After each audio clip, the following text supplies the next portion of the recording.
అందం, ఆరోగ్యం, ఆత్మవిశ్వాసం అనూస్తో సాధ్యం. ట్రాన్స్ఫర్మేషన్ సర్వీసెస్ పైన ఫ్లాట్ 50% డిస్కౌంట్. అనూస్ సిన్స్ 1982.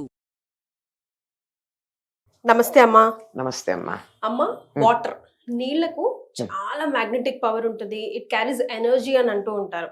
మన చరిత్రలో చూసుకున్నా కూడా మన మన ఎక్కడ చూసుకున్నా కూడా ఇప్పుడు కూడా మనం ఏదైనా దిష్టి తాకింది ఫర్ ఎగ్జాంపుల్ అనుకుంటే మనం గుడికెళ్ళి మన వాటర్ తీసుకురా అంటారు అయ్యగారు కూడా. అందులో మంత్రం చదివిచ్చి వేసుకుంటే మనకు ప్రశాంతత కూల్ అనిపిస్తుంది. సో అక్కడే ప్రూవ్ అయింది ఎస్ ఇట్ క్యారీస్ ఎనర్జీ అని సైంటిఫిక్ గా కూడా of course it has proved. So what kind of energy it carries, అది ఎప్పుడెప్పుడు మనం ఎలా ఉపయోగించుకోవాలి, నిజంగా వాటర్ కి ఎనర్జీ ఉంటుంది అని మనం పిల్లల్ని ఎలా నమ్మించాలి? నీటికి ఉన్న ఒక పేరు జీవనము. జీవనం అంటే అర్థం ఏమిటి? లైఫ్. లైఫ్. నీటికి కూడా ఉన్న పేరు అది. మన శరీరంలో 80% ఎంతో కదా నీళ్లు ఉన్నాయని చెప్తారు, అంతే కదా. అన్నం తినకుండా ఉండగలం గాని నీళ్లు లేకుండా 3 రోజులకు మించి ఏ ప్రాణి బతకలేదు కదా. ముందు ఏమైనా గానీ శరీరంలో ఏ తేడా వచ్చినా గానీ ఏం జరుగుతుంది? మనిషి ఎండిపోతారు. నీళ్లు చాలా అవసరం. ప్రాణాన్ని నిలబెట్టగలిగినటువంటి శక్తి నీటికి ఉంది. ఈ సంగతిని మన పూర్వులు బాగానే గుర్తించారు. ప్రాణశక్తిని బదిలీ చేయడానికి కూడా నీటిని వాడుకున్నారు. ప్రాణశక్తిని ఇటు నుంచటు జరపడానికి, బదిలీ చేయడానికి, మార్పించడానికి. అది మనకి ఆ మాట మనకి నమ్మబుద్ధి అవ్వదు. శరీరంలో ఏదో ప్రాణావశిష్ట ఉన్నటువంటి వాళ్ళకి ఒక ఋషో ఎవరో వచ్చారు, ఎవరో మంత్రవేత్త వచ్చి జపం చేసి ఆ నీళ్లు జల్లితే అతను లేచాడు కదా. జరుగుతుందా? నమ్మాలని అనిపించదు మనకి. కానీ ఆధునిక శాస్త్ర పరిజ్ఞానంలో పరిశోధనలు చేసి ఏం చెప్పారంటే వాటర్ హ్యాజ్ మెమరీ అన్నారు వాళ్ళు. మెమరీ వాళ్ళు చెప్పిన పదం వాడిని, దానికి జ్ఞాపక శక్తి ఉందిట. ఏదన్నా మనం దానికి చెబితే అది కొంతకాలం దాన్ని నిలబెట్టుకుంటుంది. అందులో మనం చెప్పిన మాటని దాంట్లో నిలుస్తుంది. అది నిజమా అంటే కొన్ని రకాల పరిశోధనలు చేశారు. నీళ్ళని అక్కడ పెట్టి ఆ నీళ్లలో ఆ నీళ్ల దగ్గర చెయ్యి పెట్టి కానీ దగ్గరగా కానీ దాని దగ్గర కొన్ని మంచి ధ్వనులను గనక మనం వినిపించినట్టయితే వాటర్లో ఉండేటటువంటి అణువులు, హైడ్రోజన్ ఆక్సిజనే కదా నీళ్లలో ఉండేది, వాటి ప్యాటర్న్ బ్యూటిఫుల్ డిజైన్ గా వస్తుంది, సిమెట్రిక్ గా. అక్కడే కొన్ని చెడ్డ మాటలు అరుపులు కేకలు ఏమన్నా కానీ ధ్వనులు చెడ్డవి చెయ్యంగానే ఆ వచ్చేటటువంటి ప్యాటర్న్స్ అన్ని గజిబిజిగా అయోమయంగా ఉంటాయి. అది ల్యాబొరేటరీలో ప్రూవ్ చేశారు.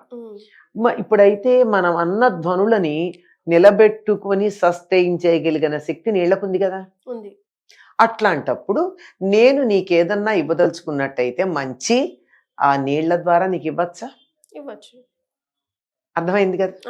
అందుకే ఏం చెప్తారు అంటే నీటిని మనం ఇలా ఒక మంత్రం చదువుతూ, ముఖ్యంగా రాగి అయితే ప్రధానం, రాగి కాకపోతే కంచు, ఈ రెండు కాకపోతే గాజు, వేరే స్టీలు లాంటివి కాకుండా అటువంటి పాత్రలలో నీళ్లు పెట్టి దాన్ని మీద చెయ్యి పెట్టి ఇలా క్లాక్ వైజ్ డైరెక్షన్ లో ఇలా తిప్పుతూ కనుకున్నట్టయితే, తిప్పుతూ మనం ఏదైనా ఒక మాట చెప్పినట్టయితే దాని శక్తి అందులోకి వెళ్తుంది.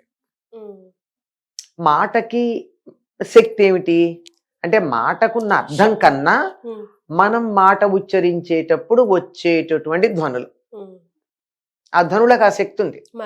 ఈ సంగతి అనేక రకాలుగా అనేక సందర్భాల్లో నిరూపించబడింది కదా, ధ్వనికి ఆ శక్తి ఉందని చెప్పి. అటువంటిది ఏ ధ్వనులు చేస్తే ఎటువంటి శక్తి ఉంటుందో మన పూర్వులైనటువంటి ఋషులు దర్శించి ఈ ధ్వని వల్ల ఈ ప్రయోజనం ఉంది, ఈ ధ్వని వల్ల ఈ ప్రయోజనం ఉంది అని వాళ్ళు చాలా జాగ్రత్తగా గుర్తుపెట్టారు.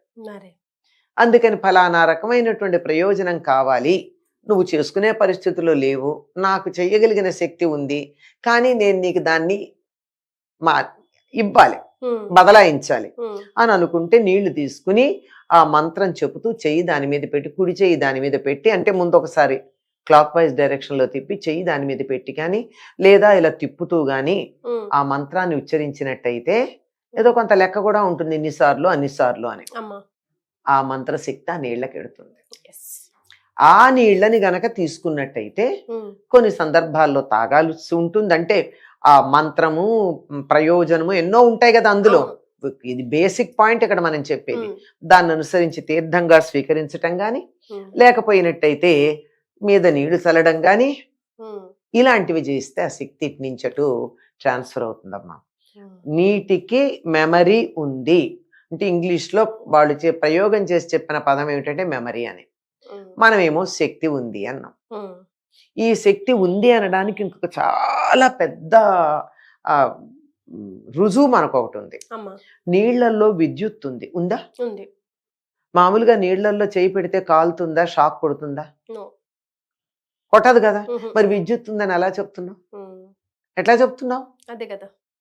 దాంట్లో నుంచి కదులుతున్న నీళ్ళకి శక్తి వస్తే ఆ శక్తిని పట్టుకోవడానికి ఒక యంత్రాన్ని తయారు చేసుకుని తద్వారా మనం విద్యుత్తుని సేవ్ చేసుకున్నాం. అంటే విద్యుత్తు నీళ్లలో ఉంది గనక ఆ విద్యుత్ శక్తి ద్వారా ఇది ఆ శక్తిని గ్రహించి ఇటు నుంచి అటు ఒక తీగలో విద్యుత్తు ప్రసరించి ఇక్కడ మీట నొక్కితే అక్కడ దీపం వెలిగినట్టు ఇక్కడ నేను ఆ నీటిలో ఒక శక్తిని ప్రసారం చేస్తే అది తీసుకున్న వాళ్ళకి అందుతుంది. అర్థమైందా? ఇదే ఇంత వివరం పరిశోధనలు చేసి కష్టపడి తెలుసుకుని ఇంకా కొంచెం మనసులో సందేహాలు పెట్టుకుని నమ్మితే నమ్మచ్చేమో అన్నట్టు మనం ఉన్నాం. కానీ పూర్వులు దాన్ని చాలా చక్కగా దర్శించారు. దర్శించి దానికి సంబంధించిన మంత్రాలు మొదలైనవి ఇచ్చి మనం అన్నీ చూస్తారు. చూడండి, శాపం ఇచ్చాను అంటారు, నా తపశ్శక్తి వల్ల నీకు ఇట్లా అవుగాక నీళ్లు చల్లగానే వాళ్ళు అయిపోవడం, లేదా మూర్చిపోయిన వాళ్ళు ప్రాణావశిష్టులు అయి ఉన్న వాళ్ళకో ఈ శక్తి ద్వారా లేస్తారని చెప్పి నీళ్లు చల్లితే వాళ్ళు లేవడం, ఇవన్నీ చూసాం కదా. అంతేకాదమ్మా, దానం చేసేటప్పుడు కూడా నీళ్లు పోస్తారు, ఊరికే ఇవ్వరు కదా. నీళ్లు వదిలేసానంటారు మన వాళ్ళు. అంటే ఏమిటది? నేను నీకు ఒక దానం ఇచ్చాను అనుకో, ఇచ్చినప్పుడు దానికి నేను ఇచ్చేసానంటే సరిపోయిందా, ఈ పొలం నీకు ఇచ్చాను అన్నాను, నేను నోటి మాటతో అన్నా, అది నడుస్తుందా? నడవదుగా. ఏం చేయాలి? దాన్ని కాగితం మీద రాయాలి. రాస్తే కూడా నడుస్తుందా? నడవదు. ఏం చేయాలి? దాన్ని తీసుకెళ్ళి దానికి సంబంధించిన ఆఫీసులో ముద్ర వేయించాలి, రిజిస్టర్ చేయాలి, రాటిఫికేషన్. అలా రాటిఫికేషన్ చేయడానికి పనికొచ్చేవి నీళ్లు. అందుకని దానం ఇచ్చేటప్పుడు నీళ్ళతో ఇస్తారు. సో ఇప్పుడు నీళ్లు మనం ముందుగా అతిథులు ఎవరైనా ఇంటికి వచ్చినప్పుడు మంచి నీళ్ళే తీసుకొని ఇస్తాం. అలా కానీ స్నానం చేసేటప్పుడు కానీ పిల్లలకు కానీ పెద్దలకు కానీ ఎవరికి నీళ్ళు ఇచ్చినప్పుడు కూడా శుభం పలకాలి. శుభమే పలకాలమ్మా. అస్సలు ఇప్పుడు మనం ఈ 24 గంటలు ఇంట్లో చెడ్డ మాటలు మాట్లాడుకుంటూ ఉంటే మన ఇంట్లో ఉన్నటువంటి నీళ్లు ఇంతో అంతో గ్రహిస్తాయి కదా. కొంతమంది ఇంటికి వెళ్ళి మంచినీళ్ళు తాగితే ఏమిటండి అప్పటి నుంచి వాళ్ళ ఇంటికి వెడితేనే లేదా వాళ్ళు ఇంటి ఏమన్నా తింటేనో తాగితేనో చికాగ్గా ఉందండి అంటాం. అంటే చాలా భయంకరమైనటువంటి శబ్దాలు, నెగటివ్ వర్డ్స్ అక్కడ పదాలు వాడారనమాట, ధ్వనులు ఉన్నాయన్నమాట. కొంతమంది ఇళ్ళకెడితే హాయిగానే ఉంటుంది, ఎందుకంటే సానుకూలమైనటువంటి స్పందనలు అక్కడ ఉన్నాయి. అంతే చేత అంతా కూడా ఎనర్జీ, నథింగ్ బట్ ఎనర్జీ. ఇంత ఎనర్జీలా ఉంటే వాతావరణంలో మనం దాన్ని ఎంత బాగా వాడుకోవాలి. వాతావరణం అంతా కూడా ఎంత నెగిటివిటీతో నిండి ఉందో, మనలాంటి వాళ్ళం కొంతమంది అంటే నేను నెగిటివిటీని ప్రసారం చెయ్యట్లేదని నేను అనుకుంటాను, నువ్వు అనుకుంటున్నావు. వీలైనంత వరకు చేయకుండా ఉండే ప్రయత్నం కూడా చేస్తున్నాం మనం. కానీ అసలు ఆ ఆలోచనే లేకుండా 24 గంటలు ఎవరో ఒకళ్ళని దుమ్మెత్తిపోస్తూ తిట్టుకుంటూ ఇతరుల మీద ఆరోపణలు చేసుకుంటూ అవి చేస్తూ ఇవి చేస్తూ చెడ్డ మాటలు మాట్లాడుతూ వాతావరణాన్ని అంతా ఎంత కలుషితం చేశారమ్మా. అందువల్లే అనేక రకాలైనటువంటి వ్యాధులు కానీ, శారీరక మానసికమైనటువంటి వ్యాధులు కానీ, వాతావరణంలో మార్పులు కానీ వస్తున్నాయి. ఇవన్నీ పోవాలంటే ఏమీ అక్కర్ల, అందరూ కాస్త చెడ్డ భావాలు తగ్గించుకుంటే చాలు. చాలా కష్టం. Very hard task. ఎంత తేలికైన పరిష్కారమో అంత కష్టం అనుసరించడం. అంత ఈజీ ఎనర్జీ సేవ్ చేసుకోవడం కూడా. ఇది ఒక్క రూల్ ఫాలో అవుతాయి at least. Thank you so much అమ్మా, ధన్యవాదాలు.